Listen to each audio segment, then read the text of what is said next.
Hello everyone, আসসালামু আলাইকুম। Welcome back to my channel. আজকের এপিসোডে আপনাদের সাথে খুবই মজার একটি ভ্যানিলা কেকের রেসিপি শেয়ার করব।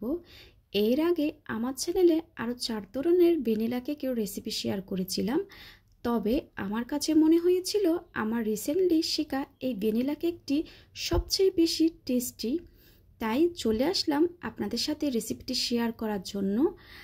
আর আমার আজকের এই ভিডিওতে থাকছে কেকের বেস, বাটার ক্রিম আর কেক ডেকোরেশন পর্যন্ত। চলুন তাহলে রেসিপিটি দেখে নেওয়া যাক। কেকের বেস তৈরি করতে প্রথমে শুকনো উপকরণগুলো ছেলে নিব। এর জন্য এখানে আমি অ্যাড করে দিচ্ছি 1.5 কাপ পরিমাণ ময়দা, সেই সাথে অ্যাড করে দিচ্ছি 3 টেবিল চামচ কর্নফ্লাওয়ার। অবশ্যই কিন্তু কর্নফ্লাওয়ারটা দেওয়ার চেষ্টা করবেন। 1/4 টিস্পুন পরিমাণ বেকিং সোডা দিয়ে দিলাম। আজকের এই কেকটাতে বেকিং সোডা আর বেকিং পাউডার দুইটাই ব্যবহার করব। 1/2 টিস্পুন পরিমাণ বেকিং পাউডার দিয়ে দিলাম। 1 টিস্পুন পরিমাণ লবণ দিয়ে দিয়েছি। এবার শুকনো উপকরণটা খুব ভালোভাবে ছেলে নিব। এই উপকরণটা খুব ভালোভাবে মিক্স করে আমি একটা সাইডে রেখে দিব। এটা কিন্তু খুবই ইম্পর্টেন্ট। শুকনো উপকরণটা খুব ভালোভাবে ছেলে নেওয়ার পর মিক্স করে নিতে হবে। এবার অন্য একটা পাত্রে আমি রুমের স্বাভাবিক তাপমাত্রায় 1/3 কাপ পরিমাণ বাটার নিয়ে নিয়েছি। 1/4 কাপ পরিমাণ রান্নার সয়াবিন তেল নিয়ে নিয়েছি। এবার একটা ইলেকট্রিক বিটারের সাহায্যে 10 থেকে 15 সেকেন্ড মতো বিট করে নিব। 10 থেকে 15 সেকেন্ড বিট করলে হয়ে যাবে। এবার এখানে আমি অ্যাড করে দিচ্ছি 3/4 কাপ পরিমাণ আস্ত দানা চিনি। আমি চিনিটা একবারে দিয়ে দিলাম। আপনারা যদি আরেকটু বেশি মিষ্টি পছন্দ করেন তাহলে 1 কাপ পরিমাণ দিতে পারেন। আমি কিন্তু হালকা মিষ্টি করব, এজন্য 3/4 কাপ পরিমাণ চিনি দিয়েছি। এবার খুব ভালোভাবে আমি বিট করে নিচ্ছি। 2 থেকে 3 মিনিট বিট করার পর এরকম সাদা ফোমে পরিণত হয়ে যাবে। এই পর্যায়ে কিন্তু চিনিটা এখনও আস্ত থেকে যাবে, গলে যাবে না একেবারে। আরও কিছুক্ষণ বিট করতে হবে। বাটির চারিপাশে যে চিনিটা রয়ে গেছে এটা একটা স্প্যাচুলার সাহায্যে মাঝখানে এনে দিতে হবে। আবারও বিট করে নিব 2 থেকে 3 মিনিট বা চিনির দানাটা সম্পূর্ণ গলে যাওয়া পর্যন্ত। আমার চ্যানেলে অনেকগুলা কেকের রেসিপি আছে, আপনারা চাইলে সেখান থেকে রেসিপিগুলো দেখে নিতে পারেন। এই পর্যায়ে চিনিটা কিন্তু 80% পর্যন্ত গলে গেছে। এবার দিয়ে দিলাম রুমের স্বাভাবিক তাপমাত্রায় 2টা ডিম। আবারও আমি বিট করে নিব 3 থেকে 4 মিনিট। এবার আমি বিটারটা অফ করে আবারও একটা স্প্যাচুলার সাহায্যে মাঝখানে এনে দিচ্ছি। আবারও বিট করে নিব 2 থেকে 3 মিনিট পর্যন্ত। এভাবে করে বিট করলে চিনির দানাটা খুব ভালোভাবে গলে যাবে। সম্পূর্ণ যখন চিনিটা গলে গেল তখন আমি দিয়ে দিচ্ছি 1 চা চামচ পরিমাণ ভ্যানিলা এসেন্স, 1/2 চা চামচ পরিমাণ হোয়াইট ভিনিগার, অনেকে এটাকে সিরকো বলে থাকেন। এবার আবারও বিট করে নিচ্ছি 10 সেকেন্ড পর্যন্ত। এবার এই পর্যায়ে আমি শুকনো উপকরণগুলো দিয়ে দিব। অল্প পরিমাণ শুকনো উপকরণ দিয়ে আমি বিটারের সাহায্যে বিট করে নিচ্ছি। আপনারা চাইলে হ্যান্ড হুইক্সের সাহায্যে মিক্স করতে পারেন, কিন্তু এভাবে বিট করলে কোনো ধরনের সমস্যা হবে না। প্রথম ধাপে শুকনো উপকরণটা খুব ভালোভাবে মিশিয়ে নেওয়ার পর আমি দ্বিতীয় ধাপে শুকনো উপকরণগুলো দিয়ে দিলাম। আবারও বিট করে নিচ্ছি খুব ভালোভাবে। আমি এখন বাটার মিল্ক দিয়ে দিচ্ছি। এখানে 1/3 কাপ পরিমাণ বাটার মিল্ক আছে। 1/3 কাপ দুধের সাথে 1/4 টিস্পুন ভিনেগার মিশিয়ে নিলে বাটার মিল্ক তৈরি হয়ে যাবে। এবার আমি আরও কিছুটা বাটার মিল্ক এই পর্যায়ে অ্যাড করে দিব।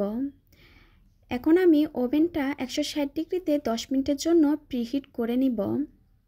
একটা স্প্যাচুলার সাহায্যে খুব ভালোভাবে মিশিয়ে নেওয়ার পর ব্যাটারের ঘনত্ব কীরকম হবে আমি আপনাদেরকে দেখিয়ে দিচ্ছি। দেখুন ব্যাটারের ঘনত্ব কিন্তু এরকম হয়েছে। এবার একটা 7 ইঞ্চ মোল্ডে আমি সম্পূর্ণ ব্যাটারটা ঢেলে নিব। আপনারা আপনাদের পছন্দ অনুযায়ী যে কোনো মোল্ডে ঢেলে নিতে পারেন। এবার মোল্ডটা আমি একটু ট্যাপ করে ওভেনে দিয়ে দিব 25 থেকে 30 মিনিটের জন্য। ওভেনে কেকটা বেক হতে হতে আমি ততক্ষণে বাটার ক্রিমটা তৈরি করে নিব। এখানে 150 গ্রামের মতো বাটার আছে। বাটারটা কিন্তু কীরকম সফট থাকবে আমি আপনাদেরকে দেখিয়ে দিয়েছি। আপনারা বাটার ক্রিম তৈরির আগে বাটারটা ফ্রিজ থেকে নামিয়ে রাখবেন। বাটারটা কিন্তু সফট থাকবে ঠিকই, কিন্তু তেল দিলে একেবারে গলে যাবে না। এবার হাফ কাপ পরিমাণ আইসিং সুগার দিয়ে আমি একটা ইলেকট্রিক বিটারের সাহায্যে কিছুক্ষণ বিট করে নিচ্ছি। কিছুক্ষণ বিট করার পর এবার বিটারটা অফ করে আমি আরও হাফ কাপ পরিমাণ আইসিং সুগার দিয়ে দিব। এখানে কিন্তু খুব ভালো ব্র্যান্ডের আইসিং সুগারটা ব্যবহার করবেন। এখানে যদি আপনারা কম দামে আইসিং সুগারটা ব্যবহার করেন তাহলে চিনির দানাটা কচকচে থেকে যাবে, আর ঘরে বানানো আইসিং সুগার কিন্তু ব্যবহার করা যাবে না। আমি আবারও কিছুক্ষণ বিট করে নিব। কিছুক্ষণ বিট করার পর আবারও হাফ কাপ পরিমাণ আইসিং সুগার দিয়ে দিচ্ছি। এখানে কিন্তু আমি মোট 1.5 কাপ পরিমাণ আইসিং সুগার ব্যবহার করব। এবার বিট করে নিব আরও 2 থেকে 3 মিনিট। 2 থেকে 3 মিনিট বিট করার পর দেখবেন সাদা একটা ফোমে পরিণত হয়েছে। এবার একটা স্প্যাচুলার সাহায্যে বাটির চারিপাশের ক্রিমগুলো আমি মাঝখানে এনে দিব। এবার ক্রিমটা আমি আরও 1 মিনিট বিট করে নিব। 1 মিনিট বিট করার পর এখানে আমি ঠান্ডা দুধ দিয়ে দিচ্ছি 1 টেবিল চামচ পরিমাণ। আবারও কিছুক্ষণ বিট করে নিব। কিছুক্ষণ বিট করার পর আমার মনে হচ্ছে আরও কিছুটা দুধ লাগবে, এজন্য আমি আরেক টেবিল চামচ দুধ অ্যাড করে দিচ্ছি। এভাবে করে কিন্তু দুধটা অ্যাড করতে হবে। 1 টেবিল চামচ দুধ অ্যাড করবেন, কিছুক্ষণ বিট করে নেবেন। আমার ক্রিমটা কিন্তু হয়ে এসেছে। এই পর্যায়ে আমি হাফ চা চামচ পরিমাণ ভ্যানিলা এসেন্স দিয়ে দিচ্ছি। আরেক টেবিল চামচ পরিমাণ দুধ দিয়ে দিলাম। আবারও বিট করে নিব 1 থেকে 2 মিনিট পর্যন্ত। এই পর্যায়ে কিন্তু বেশি বিট করতে হবে না। আমার ক্রিমটা কিন্তু হয়ে এসেছে। এবার বিটারটা সরিয়ে নিব। দেখুন ক্রিমটা দেখতে কিন্তু এরকম হয়েছে। কেকটা ওভেন থেকে বের করে ঠান্ডা করে নিয়েছি। ঠান্ডা হয়ে যাওয়ার পর আমি 2টা ভাগে স্লাইস করে নিয়েছি। এবার বোর্ডে সামান্য ক্রিম দিয়ে একটা কেকের স্লাইস বসিয়ে দিয়ে কিছুটা আমি সুগার সিরাপ দিয়ে দিলাম। এবারে বাটার ক্রিমটা দিয়ে আমি প্যালেট নাইফ দিয়ে চারিদিকে ছড়িয়ে দিচ্ছি। ক্রিমটা আপনারা আপনাদের পছন্দ অনুযায়ী কম বেশি করে নিতে পারেন। খুব ভালোভাবে আমি একটু চারিদিকে ক্রিমটা ছড়িয়ে দেওয়ার পর এবার দ্বিতীয় স্লাইসটাও বসিয়ে দিব। দ্বিতীয় স্লাইসটা দেওয়ার পর একটু চেপে দিব, যাতে করে কোনো জায়গায় উঁচু বা কোনো জায়গায় নিচু না থাকে, অতিরিক্ত বাতাসটা বের হয়ে যাবে। আবারও আমি সুগার সিরাপ দিয়ে দিচ্ছি। এখানে আমি হাফ কাপ দুধের সাথে 1 টেবিল চামচ চিনি মিশিয়ে সুগার সিরাপটা তৈরি করে নিয়েছি। এবার খুব ভালোভাবে আমি ক্রাম কোটিং করে নিব। অবশ্যই কিন্তু কেকে ক্রাম কোটিংটা করবেন। খুব ভালোভাবে ক্রাম কোটিংটা হয়ে গেলে আমি ক্রিমটা সেট হওয়ার জন্য ফ্রিজে রেখে দিব আধা ঘন্টার জন্য। আপনাদের হাতের কাছে কম সময় থাকলে 10 থেকে 15 সেকেন্ড রেখে দিবেন। আধা ঘন্টা পর আমি কেকটাকে আবারও ফ্রিজ থেকে বের করে নিয়েছি। এই পর্যায়ে আমি আবারও ভালোভাবে ক্রিম দিয়ে দিব। এই পর্যায়ে আমি বেশি পরিমাণ ক্রিম দিয়ে দিব। এতে করে আমি পরবর্তী যখন স্মুথ করব তখন আমার কেকটা ফিনিশিং আনতে সুবিধা হবে। যারা আমার চ্যানেলে নতুন এসেছেন প্লিজ সাবস্ক্রাইব করার জন্য অনুরোধ রইল, আর সাথে থাকা বেল আইকনটি ক্লিক করবেন। এতে করে আমি কোনো রেসিপি আপলোড করলে আপনারা সাথে সাথে নোটিফিকেশন পেয়ে সবার আগে ভিডিওটি দেখতে পারেন। এবার একটা স্ক্রাবারের সাহায্যে কেকটাকে আমি স্মুথ একটা ফিনিশিং দিয়ে দিব। কেকের চারিপাশে স্মুথ একটা ফিনিশিং চলে আসলে উপরেও আমি প্যালেট নাইফ দিয়ে স্মুথ করে নিব। যতটা সম্ভব স্মুথ একটা ফিনিশিং দিয়ে দিলাম। আপনারা চেষ্টা করলে আমার চেয়ে বেশি সুন্দর স্মুথ করে নিতে পারবেন।